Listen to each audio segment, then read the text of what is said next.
Pairing. It always takes forever. And then I gotta go back and okay. Let's go back to Zoom. Done. All right, Dub Nation, we are live again, and we just wanted to, Gabe Johnson here with me. I'm Poor Man's Hamish, your Warriors credentialed insider, and what we have for you today is just a quick rundown of the Warriors roster, their depth chart, because what we think is that they're going to, now that they've used the traded player exception on Oubre, and then now that Klay is out for the season, there's also the mid-level exception where they can get a guy. There's also the veteran minimum, what to do with all those non-guaranteed contracts guys that they have. And then there's also the disabled player exception. So we're going to sort through all of that. First off, I wanted to just go into the depth chart. Right now, I see 16 roster slots if you include free agency, which just started a couple hours ago. So probably they want to go and sign a free agent, a veteran of some sort for the mid-level exception. And we're thinking that's either a wing or maybe it's a straight replacement of Klay. We don't know yet, right? And then there's also the veterans minimum. So those are like kind of two additional ones that people aren't thinking about just yet, but you should be because free agencies have started.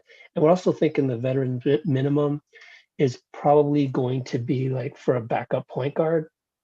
So we'll get into that. Let me just pull up the actual live stream if it's on here yet. So we can get a sense for what you guys are commenting.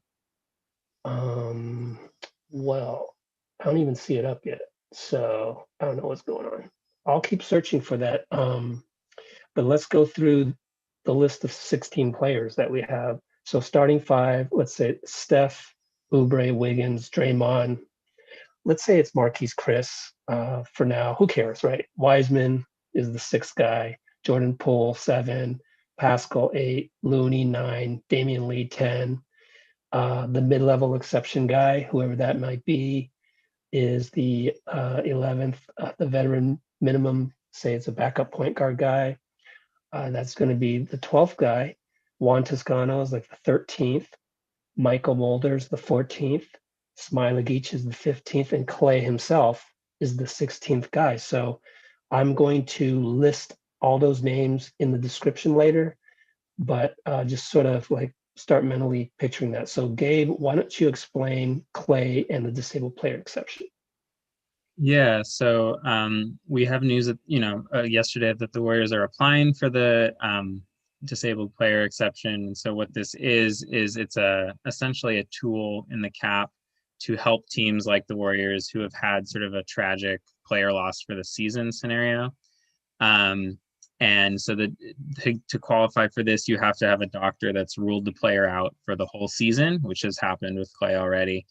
And then basically you're given the ability to use an exception to the salary cap to sign a player for either half of what their salary was going to be for that year or the full mid-level exception, whichever number is lower. So Klay obviously makes a ton more than that.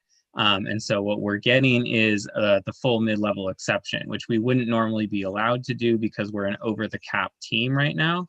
And so that's $9.3 million for us to use this year. It is important to know that that is not replacing Klay's roster spot. And so we still need to think of him as, he's occupying one of our roster spots that we can't move. But it gives us a good tool to offer more money than we were going to be able to offer at all. Because previously, the best tool we had was the mini mid-level, the taxpayer mid-level, which I think this year is around $5.5 million. And so we can now offer almost double that to a player. The only issue with the DPE, the disabled player exception, is that it can only be for like a 1-year contract, because it's supposed to be just like you stop, you fill this role right now that you lost. So that limits somewhat like who might want to take that. It's not going to be a long-term situation, but it is a really important tool to think about in terms of just bolstering the back of the lineup, getting another vet in whom we might not have afforded, who maybe will take $9 million this year and then get a bigger contract next year in a bigger free agency period, and maybe wants to use that as an opportunity to play for a team that they'd have a bigger role for, or just people love playing with Steph, so that could be part of it too. Yeah, I wanted to add that so that disabled player exception, in order for us to get a guy, which is a pretty nice $9 million kind of spot. The Warriors, as far as we know, have not yet applied for it. We haven't heard anything from the guys that normally tweet that out, Woj, Shams. And so it's not like today they're going to go out and get a $9 million guy. They have to apply for it and get it, and then they got until March to use it. So now it's like we're also wondering, Gabe and I are literally on our Discord, we're just kind of wondering, okay, when are they going to use that? Maybe Lacob doesn't want to spend the money right now. Maybe he wants to wait a little bit. And even if they brought him in, that would technically be 17 guys, all told. So like you'd have to waive 3 of them. And today the Warriors waived Kai Bowman. So now after that, I see 16 roster slots if you include the 2 free agents and you don't even include the disabled player exception, which they haven't officially gotten yet.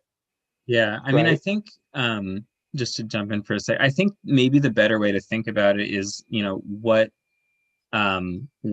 possible roster spots even exist, just thinking of who is currently signed on the team, right? Yeah. And so we have 12 guaranteed contracts from my list that are not able to be waived, or at least wouldn't. I think Lee's contract is like partially guaranteed, but they're going to keep him. That seems like a no-brainer. Yeah. For that one, I've been told he's guaranteed 600,000, and also that it wouldn't be a good look for them to waive Steph's guy. So, and they need that position, Damion, so it makes total sense. Yeah. So the way I see it is we basically have we have Mulder's non-guarantee, we have Juan Toscano Anderson's non-guarantee, and then I think Mannion, it's still a little unclear if he's getting a full contract or if it's a two-way. Right? First off, Marquise Chris is a non-guaranteed, partially guaranteed. Yeah, I'm just kind of assuming. I think he's 100,000. So they could waive him, but he's like the second biggest player, or third behind Smiley, I guess. Wiseman, Smiley, and him. And anyways, I wanted to say that I had a source today. I don't have a whole lot of sources, and I don't go around calling around like, Shams or Chris Haynes would do, or even some of the beat writers of the Warriors would do. This one just fell in my lap. I was just talking to a guy who knows a lot, very, very well connected, especially with the Warriors. And he said that they're going to sign Nico Mannion for one of the two-way spots, which was kind of, the logical choice, because the way I look at it is these spots, okay, I mean, we can get other people later if we waive somebody, whatever, before the playoffs, whatever, and things happen. But if we were to enter the playoffs today, to have Nico Mannion be Steph's backup, that just doesn't make any sense. Like any rookie, this is no knock on Nico Mannion, but when you go into the playoffs, you want to have some good veterans there. And so, names have already been tossed around, like Jeremy Lin, Michael Carter-Williams, DJ Augustine. Who else? So I mean, I think so that importantly actually frees up a roster spot, which is good to think about, because if Mannion's on a two-way, that doesn't count as one of the primary 15 spots. So that does actually give them a little leeway, and it gives them the ability to decide, if he's ready, essentially. Yeah, he's kind of a And project. yeah, And I did not include him on the depth chart that I'm going to put in the description in the comments later. Um, and I was going to say that they get two-way contract spots. So one is probably going to be left open for a little bit. And somebody on our Discord actually asked if Juan Toscano could be waived and then signed by Santa Cruz Warriors again, just because everybody loves Juan, fans want to know that. The answer to that is actually no, because the Lakers own his G League rights. So he would, if he ended up without a regular NBA contract and had to consider going back to the G League again, I guess the Lakers have control over his destiny on that. yeah. And that kind So of brings us to like what their options are, right? yeah, here we So we were go. talking about, they have, well, it depends on how many players they want to carry into the season, which might be, I mean, that might come up. We'll see how Lacob feels about how big this tax bill keeps getting, but that's Yeah, one way that, 134 million after the Oubre. Oubre is going to make 80 million, and yeah, there's 134 million just in taxes. That's yeah, it's nuts. going to be wild. So, I mean, I love that Lacob's willing to spend that money. We see with Yeah, Houston what happens when you have a cheap owner. Um, yeah, but carrying maybe one, not 15 players, only going into the season with 14 might be a way to sort of shed a little bit of that tax bill if he feels like those 14 are solid. yeah. So the way I see it Um, is we probably have two spots, likely 2 to 3 signings that are likely to happen here. Um, yeah, and I think, as you were saying, I think there's some like 2 clear holes basically, which is backup point guard needs support, and we need another shooting guard slash wing, right? yeah, And there's a lot of options. Wesley Matthews was top of my list, but the Lakers signed him really. today already. See, And with so, West, I I watched the Bucks. I rooted for them during the bubble, and West had a good game. I think one good game, maybe two. But I was disappointed in Wes throughout the bubble playoffs. So I don't know. Everybody on Twitter seems to like him, but I'm like the one, lone wolf that isn't very impressed by Wes because he disappointed me with the Buck. yeah, I Um, mean, you but have to anyways, temper expectations in general for that thing because none of these guys were going to sign. I mean, Oubre was the splash signing, and I was super excited about that. I think that's a big win. But yeah, these two very signings athletic. that are left, they're going to be okay players. Yeah, I saw Justin unless Holiday mentioned in the comments. Somebody shouted him yeah, out. I think that's a good option. Bring him back. you Um, wonder. It's just like now they have to look at because before with Klay set, they could just look at 3-and-D wings. Now they kind of have to open up the field, the radar screen to include potential shooters and stuff. A lot of people like Joe Harris, but he was making too much, and he's signing with the Nets anyway, as they're reporting. And you just wonder. I want them to go for Avery Bradley just because he's a great defender. So does that mean like Wes Matthews going to the Lakers? Does that mean Avery Bradley's not staying with the Lakers? Can he maybe be gotten on a pro, mid-level is probably too low, right? Then we got to start talking disabled player, but then they've got to go apply for that and get approved for that. And things are happening yeah. so quickly. Like as we speak, Avery is considering his options. So, and I'm sure if they intended to apply for and get it, those wheels are already in motion, just hasn't been reported.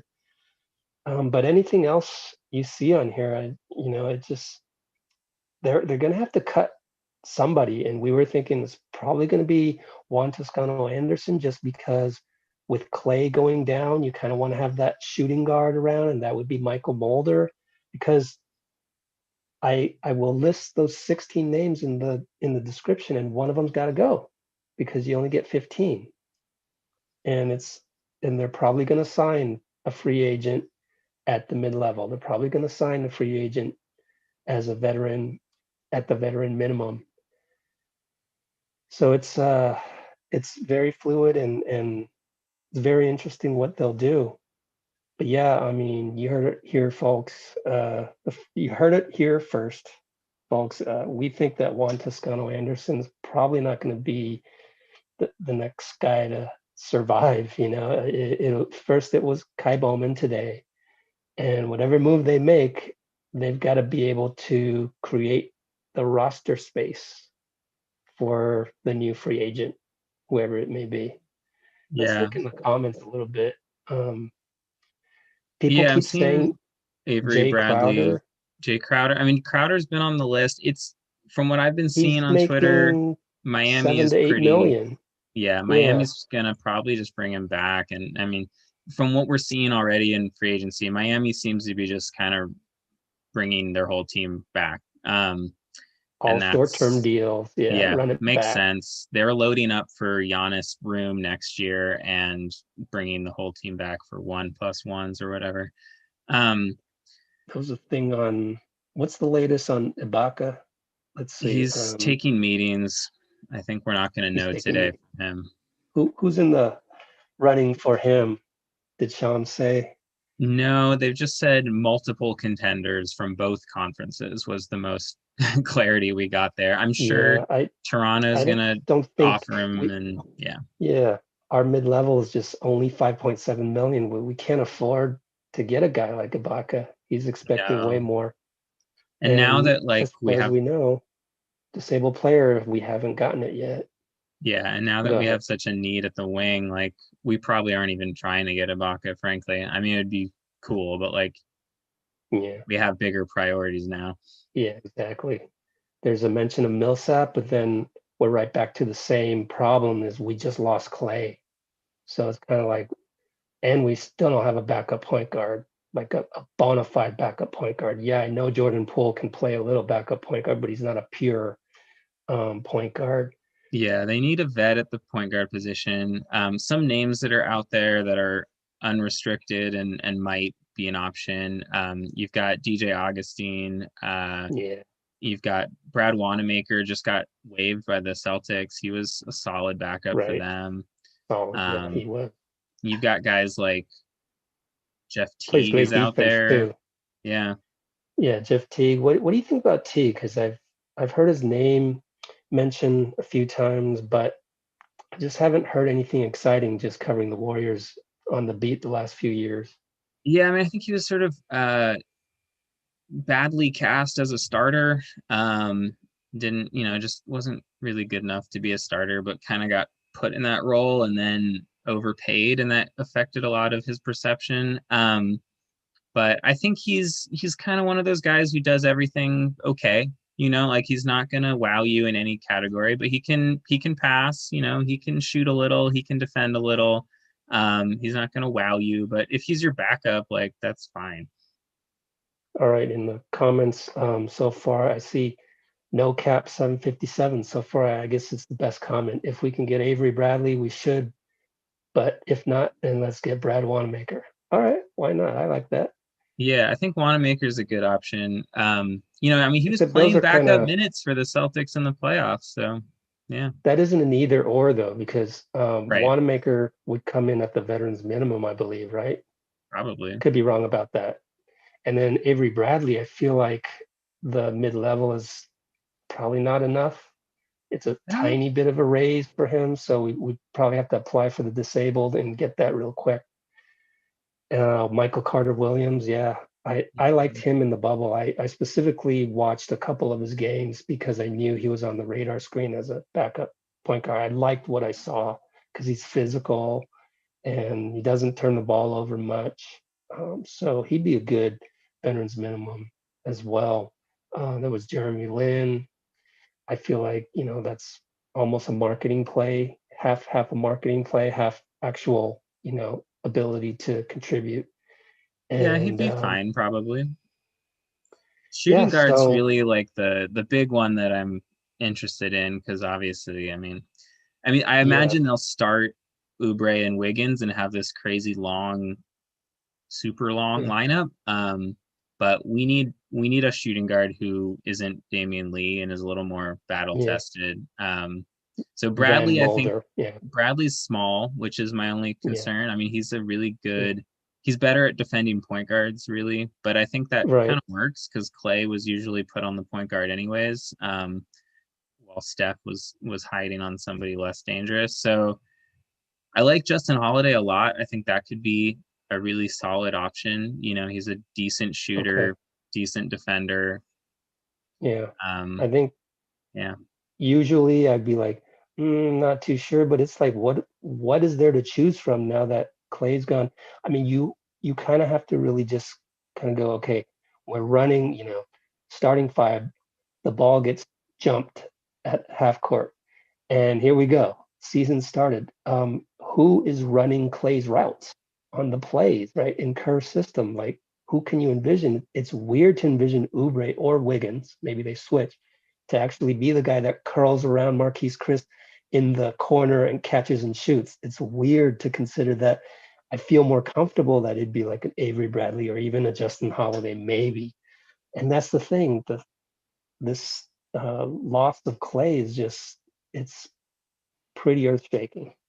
Yeah, I think the you know, I mean, they'll pick up one of these guys that we've mentioned, I'm sure. You know, Myers is obviously good at his job, and they you know, if we're talking about it, you know, they're talking about it too. But I think the really interesting thing is, you know, like you said, that role in the offense of Klay, like we aren't going to have a guy who can do that. When they were talking briefly about looking at like JJ Redick, like that was maybe that made sense. But you know, nobody that's out there, nobody that's out there can shoot at a level where you're going to run that kind of stuff for him. And so the real challenge here that I think will be interesting is like Kerr's going to have to shift the system a little bit. You know, he can't just run the same plays that you would run. Because he's never not coached Klay. And so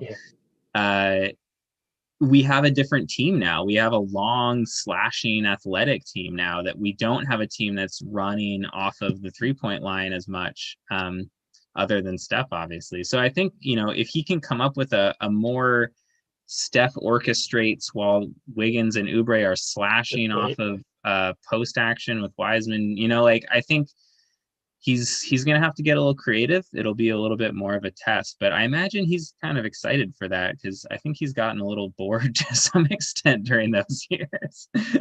Yeah, he'll adjust. So that's a great point you brought up. And also just to sit back and see how they implement this disabled player exception.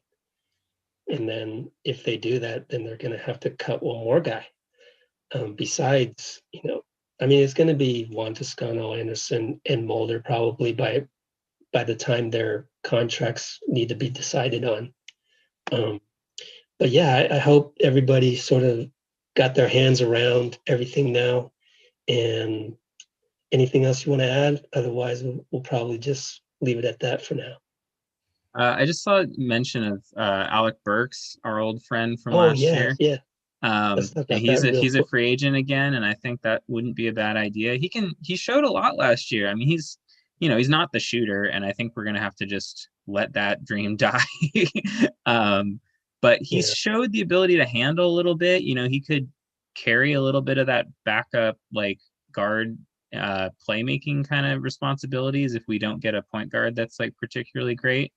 I think that would be a decent option, and he seemed to like it here. Like, I think he'd come back.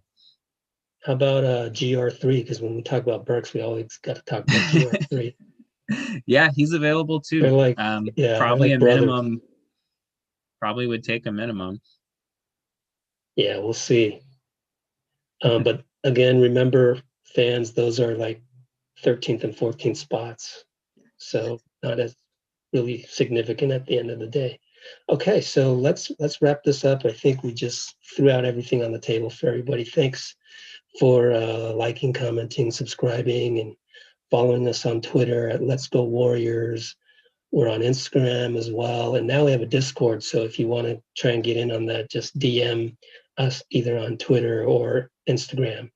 And Gabe, where can they reach you if you want to be reached? You can find me on Twitter at Gobsta, Gobsta, where I am mostly silently watching other people break news. But if you want to find me, I'm there. All right, Dub Nation. Catch you soon. Appreciate you joining us.